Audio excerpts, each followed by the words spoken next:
Topic పేరు నేనే దేవుణ్ణి. క్యాప్షన్ అంతా అబద్ధం. ఒరే మాలోకం, అంతా అబద్ధమైతే ఇక తీయడం ఎందుకురా?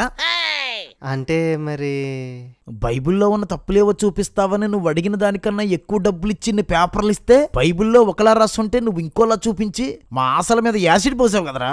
బైబిల్లో ఇలా ఉంటే మీరు అలా తీశారేంటి అని క్రైస్తవులు ప్రశ్నిస్తుంటే సమాధానం చెప్పలేక చస్తున్నాం. అంటే గురువుగారు ఏంట్రా ఏంటి? రెండో రాకడలో యేసుక్రీస్తు మధ్యాకాశానికి వస్తాడని రాయబడింది, కానీ భూమి మీదకి వచ్చి యూదుల్ని క్రైస్తవుల్ని అన్యుల్ని కలిసి మాట్లాడతాడని రాయబడలేదు. అసలు ఏం చదివావురా బైబిల్ నువ్వు మాలోకం? నిజమే కదా. ఏంట్రా నీ లాజిక్? మేఘం నీటి ఆవిరి కదా, దాని మీద యేసు ఎలా కూర్చుని వస్తాడని అడిగావు. మరంతే కదా. ఒకడిని పిచ్చి లాజిక్ చూసి వినాయకుడు ఎలక మీద ఎలా కూర్చుంటాడు? కూర్చుంటే ఎలక చచ్చిపోదా అని అడిగాడు. యేసుక్రీస్తు మేఘారుడే వస్తాడు అని రాయబడిందిరా, మేఘాలపై కూర్చుండి వస్తాడని రాయబడలేదు. అంటే ఆయన వస్తుంటే ఆయన క్రింద మేఘాలు వస్తాయి. అయినా కరిగే మేఘాలను సృష్టించినోడు కరగన మేఘాలు సృష్టించలేడా? నీ ఎదవ లాజిక్లో నువ్వును. ఇలా రివర్స్ అయిపోయిందేంటి?